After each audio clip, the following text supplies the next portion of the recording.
Muy buenas tardes, tengan todos ustedes.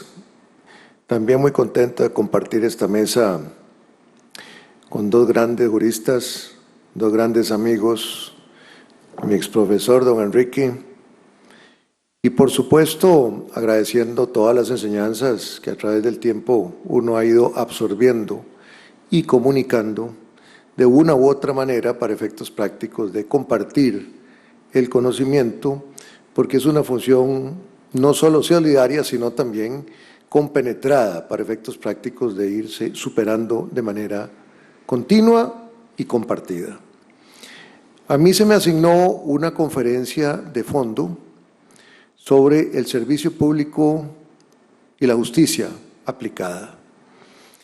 Pero para ello, como es una charla básicamente que combina la cuestión académica y la cuestión eminentemente positivista o práctica del derecho, voy a hacer una exposición que básicamente se divide en dos partes. Una, lo que es el servicio público en términos generales y, por supuesto, su concreción específica en los distintos modos de justicia aplicada. En primer lugar, cuando hablamos de servicio público, lógicamente estamos hablando de un instituto jurídico que nace en Francia y que a través del tiempo, a través de su desarrollo en el mismo país galo, tiene grandes éxitos, sobre todo a finales del siglo XIX y principios del siglo XX, y continúa su lucha, digamos, en Francia, para satisfacer los intereses públicos.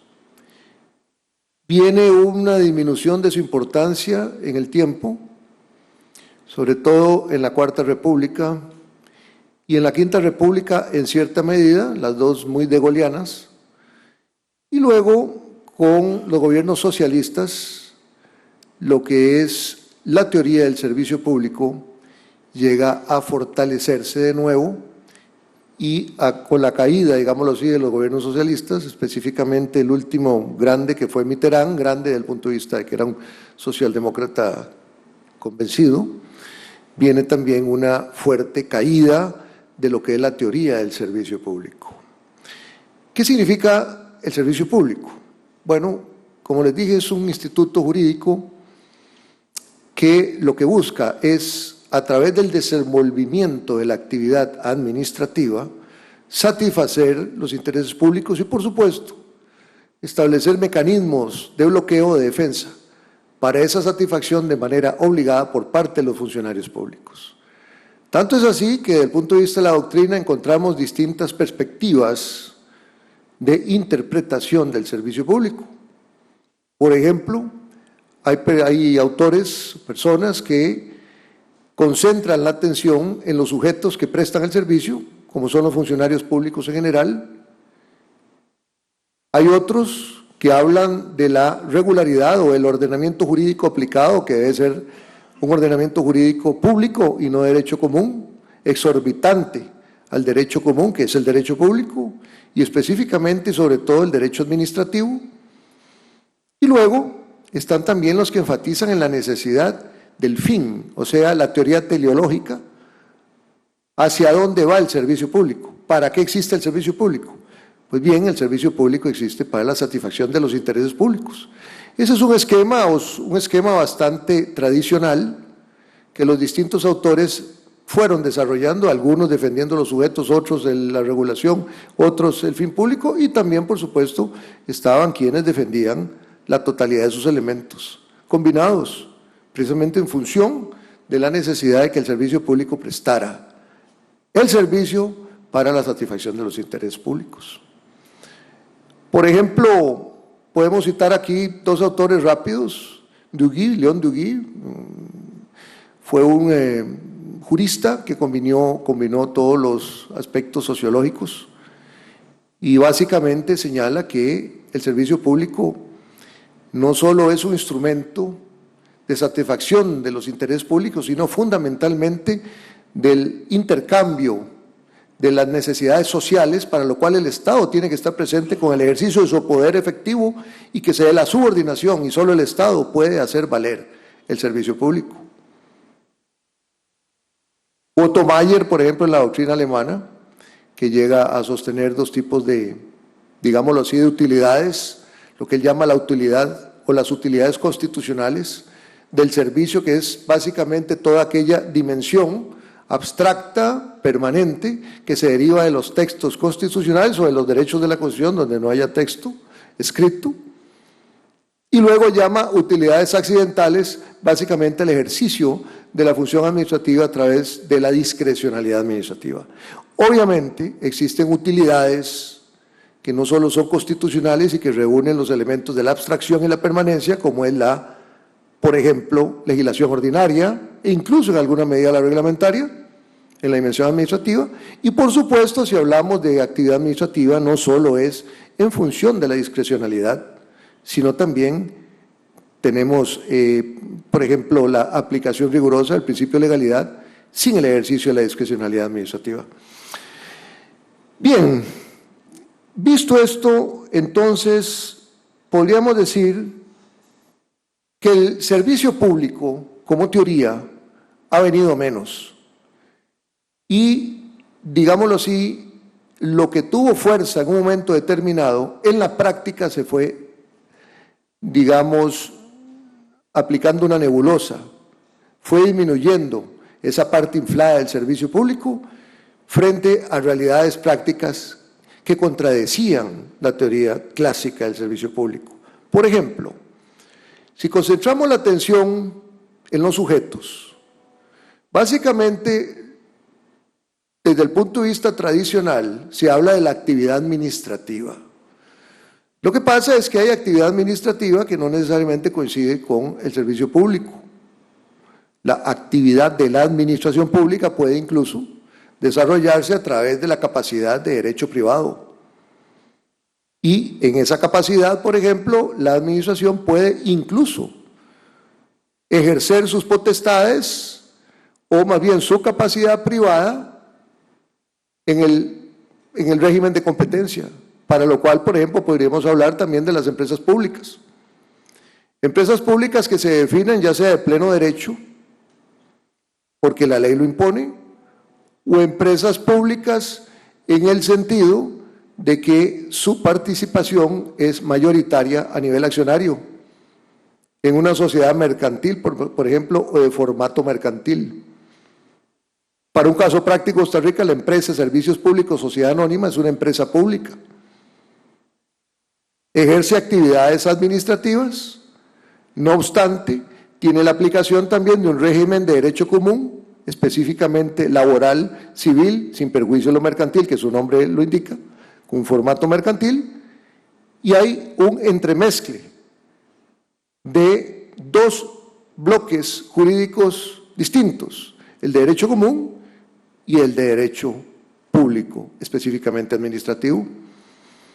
También encontramos, por ejemplo, sujetos que se rigen por los actos de gestión y no ya de imperio, como son los sujetos de derecho privado, estrictamente, como son los concesionarios que a la vez se definen en función de ser sujetos copartícipes del interés público, que ejercen potestades limitadas en el tiempo, remunerada, lo que se llama en la doctrina negocio fijo, y que están ahí para ejercer parte de la delegación de la administración pública para colaborar activamente en la satisfacción de los intereses públicos, pero son sujetos de derecho privado. Entonces ya entramos ahí en otro problema de que no es estrictamente funcionario público, sino colaborador con la administración pública. Y ahí podríamos seguir desde el punto de vista subjetivo una variación de supuestos, incluyendo el régimen jurídico variable, como puede ser el derecho común, insisto, y el derecho administrativo, o el derecho público en general, en relación con el derecho civil o el derecho mercantil. Este régimen jurídico del servicio público, lógicamente, se define por ser público. Es decir, una de las características fundamentales del servicio público es que tiene que ser un régimen de derecho. Y aquí incluso entramos entonces en la teoría de que cuando los sujetos de derecho privado coparticipan en su actividad para, digámoslo así, colaborar activamente con la satisfacción de los intereses públicos, estamos necesariamente con lo que se denomina un ejercicio reglamentado. Es decir, puede usted desarrollar la actividad dentro del ámbito privado, pero tiene una reglamentación encima, una normativa que lo va a fiscalizar y eventualmente sancionar, porque usted es instrumento de satisfacción de los intereses públicos. A ellos se suman también otros sujetos, por ejemplo, lo que son los colegios profesionales como entes públicos no estatales, que no podríamos ubicarlos en la administración burocratizada o en la administración pública en sentido estricto. Entonces, fíjense ustedes cómo existe actividad administrativa que no necesariamente, o de contenido administrativo, que no necesariamente se engarza de manera típica en el servicio público. Toda esta dinámica de sujetos, ordenamiento y finalidad, porque en la finalidad también está la satisfacción de los intereses públicos, pero también podemos hablar de la utilidad pública, que no es lo mismo. Por ejemplo, en materia turística, se tiene una utilidad pública o se defiende una utilidad pública. No obstante, se ejercita a través de sujetos de derecho privado y no necesariamente quedan encuadrados en la teoría del servicio público. Pues bien, toda esta problemática de ubicación de sujetos, procedimiento y lo que es finalidad en cuanto al elemento teleológico hace definitivamente que el concepto de servicio público sea un concepto totalmente superado. A tal grado, por ejemplo, que la Unión Europea ha llegado a decir, más o menos para lograr una coherencia de todos los distintos ordenamientos jurídicos, de que más que un servicio público, lo que debe existir es la satisfacción de servicios de interés general, más que de intereses públicos en sentido estricto. ¿Por qué interés general? Bueno, porque realmente existen incluso sujetos de derecho privado que pueden satisfacer intereses generales, pero que eso no se enmarcan ya en el sentido estricto de lo que es el servicio público. Diferencia, por cierto, muy importante de lo que es el interés general y lo que es el interés público. Una asociación, por ejemplo, una fundación, pueden defender intereses generales, pero como sujetos de derecho privado, básicamente no defienden o no persiguen intereses públicos en sentido estricto. Toda esta dinámica, entonces, ha hecho que el sentido y alcance clásico de lo que es el servicio público venga menos en un ejercicio equívoco, en un ejercicio de problema de ubicación en la doctrina comparada. Coincido plenamente con el profesor, mi querido profesor o exprofesor y amigo, a pesar de las edades de don Agustín Gordillo, cuando concluye en algo muy simple. Si vamos a hablar de servicio público, no hagamos disquisiciones teóricas. Tampoco es una actividad propia de los jueces inventar si se está o no ante un servicio público, ni es a través de la interpretación jurisprudencial que se determina si existe o no un servicio público. Es el legislador, es el ordenamiento jurídico positivo el que define si en un país se aplica o no el servicio público, si existe o no el servicio público o incluso los principios del servicio público sin la definición específica de ser servicio público, aunque existan los principios. Lo importante es determinar en cada ordenamiento jurídico entonces si el país tiene o se rige o no por lo que es principio público. Pues bien, en ese sentido voy a hacer una breve y rápida lectura de lo que dice el artículo 4 de nuestra Ley General de la Administración Pública.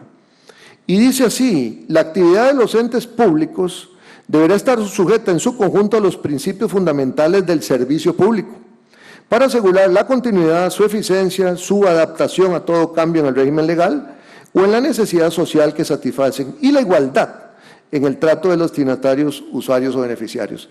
Fíjense que la ley general, y esto es muy importante señalarlo, dice la actividad de los entes públicos deberá estar sujeta en su conjunto. Cuando hablamos de entes públicos, obviamente estamos implicando al Estado como persona jurídica permanente y fundamental de orden jurídico y político por excelencia. Ese es el ente público básico, donde se derivan los demás entes públicos y los distintos órganos en el ordenamiento jurídico.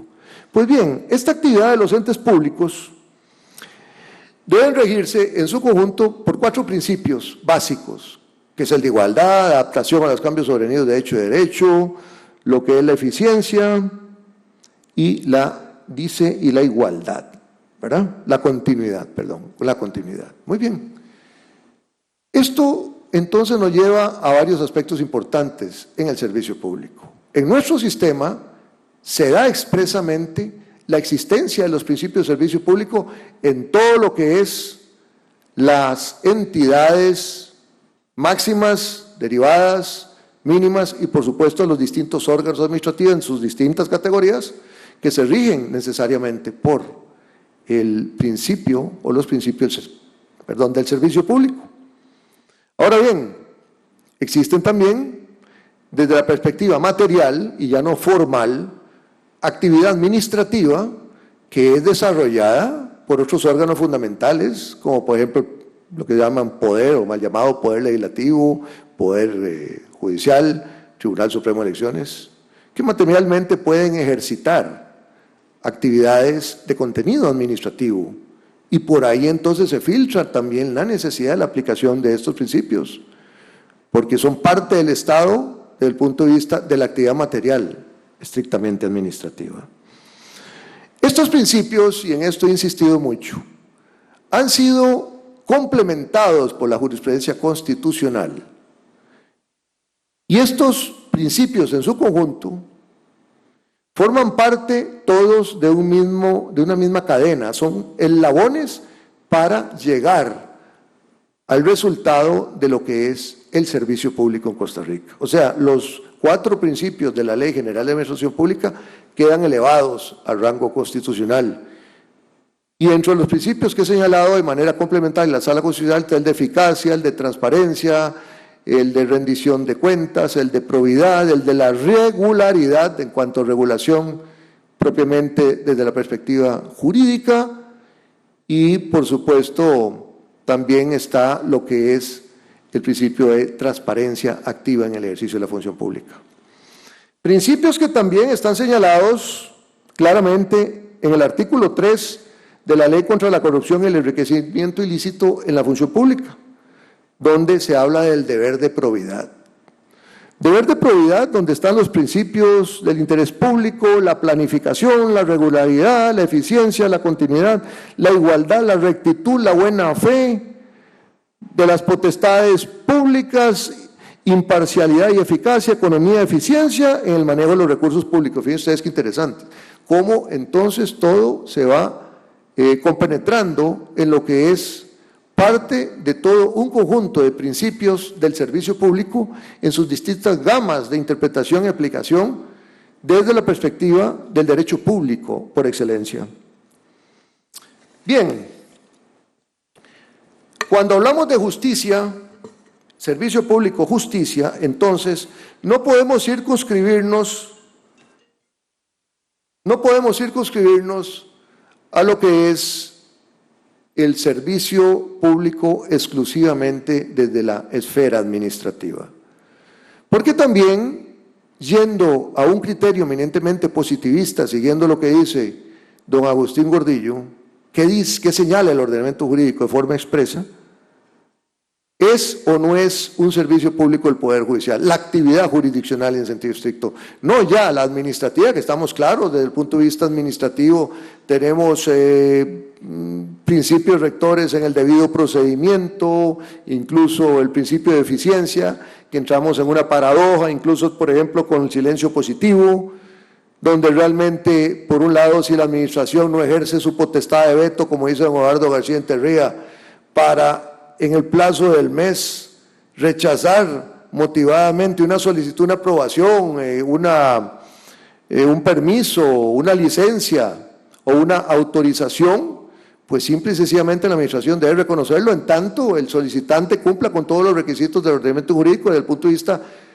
legal y desde el punto de vista técnico. Entonces, y digo paradójico porque si se les va ese plazo, esa eficiencia de la administración en sentido negativo, ser omisa desde el punto de vista de negar lo que ya está consolidado como un derecho subjetivo por virtud del solicitante que hizo la petición y la administración no lo resolvió en tiempo. Pues bien, eso tiene una vinculación necesaria con el artículo 49 de la Constitución Política, desde el punto de vista, por ejemplo, en las autorizaciones, licencias y permisos, donde una persona cumple con todos los requisitos que exige el ordenamiento jurídico, y en tanto cumpla, pues simplemente lo que tiene que hacer la administración es un acto declaratorio, no un acto constitutivo de derechos. La administración declara frente a una situación que ya sobrevino, la consolidación de un derecho subjetivo, de pleno derecho. Ok, si la administración entonces no lo resuelve en el plazo del mes, se impone lo que dice el ordenamiento jurídico. ¿Para qué? Para que disfrute ese derecho que ya se tiene de previo, por haber cumplido con los requisitos. Entonces fíjense cómo la eficiencia tiene un doble sentido, un sentido activo, que no lo ejerció la administración, y un sentido de omisión, y que como dice la ley de administración pública, no puede la administración después desconocer a través de un acto posterior lo que ya se consolidó por la omisión administrativa o el cumplimiento del silencio positivo. Fíjense ustedes, es interesante el término de eficiencia que se puede ver en doble vía, como acción, como no acción e incluso como prohibición. Pues bien, ¿qué pasa, por ejemplo, entonces en nuestro sistema con el Poder Judicial? ¿Eso no es un servicio público? Bueno, fíjense ustedes qué interesante cómo la famosa Circular 10 del 2003 dice en el artículo primero textualmente de la Corte Plena: condiciones generales de la administración de justicia. La justicia es un valor esencial para una racional convivencia en sociedad, así como para la preservación y el fortalecimiento de la democracia. Vean qué interesante cómo se está ligando lo que es la actividad jurisdiccional con la democracia, que tiene que ver con nuestro preámbulo Constitución, que el preámbulo no es en sentido estricto una norma positiva, pero no deja de ser un principio fundamental rector para la interpretación y ejecución de las normas en su conjunto, que en el preámbulo se exalta el valor de la democracia. Y dice, es un servicio público, vean ustedes lo que dice, es un servicio público que debe ser prestado con los más altos niveles de oportunidad, probidad, eficiencia y calidad, pero ante todo con respeto del ser humano que lo requiere. Tenemos entonces la presencia de un servicio público donde no solo están estos principios que he señalado, sino también un principio complementario básico que la doctrina acepta de forma unánime, el principio de la justicia aplicada, tanto a nivel administrativo como a nivel jurisdiccional. Pero justicia no solo a través de las sentencias o los actos con carácter de sentencia, justicia desde el punto de vista de respeto a los derechos humanos de principio a fin en la actividad jurisdiccional y de principio a fin en el desarrollo y actividad de los estados de derecho que los define precisamente a través de la existencia y defensa efectiva de los derechos humanos. Eso es lo que define un estado de derecho por sobre cualquier otra organización política, que incluso a veces se llama Estado de Derecho y que son simplemente estados con derecho, pero en detrimento de los derechos humanos y no son estados de derecho. Pues bien, en esta circular vinculante para todos los efectos de Corte Plena, se deja muy claro en nuestro sistema positivo entonces que la actividad, funcionamiento y organización del Poder Judicial también es un servicio público. Fíjese entonces cómo en nuestro sistema, a pesar de la caída de lo que son los servicios públicos y todos los conceptos equívocos que se han manejado en la doctrina y que incluso, insisto, en Europa se llama servicios de interés general y no servicios públicos para la satisfacción de los intereses públicos por toda la, digamos, la combinación de elementos de sujetos de derecho privado, sujetos de derecho mixto, sujetos de derecho público, prevalece los principios del servicio público y no solo eso, prevalece el principio básico de la identificación objetiva del servicio público en la función jurisdiccional. Esto nos lleva entonces a la posibilidad y al deber y al derecho, como aquí ya se dijo, de exigir de la función jurisdiccional la aplicación rigurosa de los principios del servicio público de manera directa que se señala en esta misma circular o directriz, sino además de manera supletoria los demás principios que establece la Ley General de la Administración Pública y, por supuesto, los que se derivan del texto y contexto constitucional a nivel de la jurisprudencia por derivación de la interpretación del texto de la Constitución. Muy bien, por ello quiero traer aquí la comunicación que llegó hoy precisamente de un medio informativo, donde el relator especial de la Organización de las Naciones Unidas ha puesto el botón en rojo de la forma en que se eligen los magistrados en Costa Rica. Vean ustedes qué interesante. Y por supuesto eso viola por naturaleza, por definición, estos principios que estamos señalando. Y no me va a decir, estamos de acuerdo, que es parte de la actividad legislativa, es parte de la decadencia en gran parte de nuestro sistema político, la forma en que se eligen los magistrados de nuestro medio. ¿Cuál es el resultado? Bueno, magistrados que, con todo respeto, no todos cumplen con los requisitos que está exigiendo la misma circular dictada por Corte Plena. Vean ustedes, por ejemplo, que se dice, incumple estándares internacionales. Dice, además, que ya se le está comunicando al Ministerio de Relaciones Exteriores a través de su ministro. Persisten vicios como el cabildeo de candidatos con diputados al margen de las entrevistas que hace la Comisión de Nombramientos y falta de transparencia en los procesos. Falta de transparencia en los procesos. Violación evidente a un principio básico, la transparencia en el ejercicio de la función pública. Dice además, nombramientos sobre los que con posterioridad se realizaron denuncias e investigaciones con el resultado de la apertura de procesos disciplinarios y la destitución de un magistrado. Además dice, de acuerdo con el documento, en la elección de los altos jueces se han identificado faltas como las siguientes. Vean ustedes qué interesante. Ausencia de un procedimiento uniforme, objetivo y mesurable para la calificación de los candidatos. Ausencia de un perfil profesional o laboral adecuado. Ausencia de una metodología adecuada para las entrevistas de los aspirantes. Falta de criterios para solicitar información para conocer o verificar el perfil ético, o la probidad aquí presente, el perfil ético de los postulantes. Inadecuada motivación, argumentación y justificación sobre la decisión que individualiza la selección final. Politización de los nombramientos. Se violenta los principios de integridad y el sentido de independencia e imparcialidad. Vean qué grave.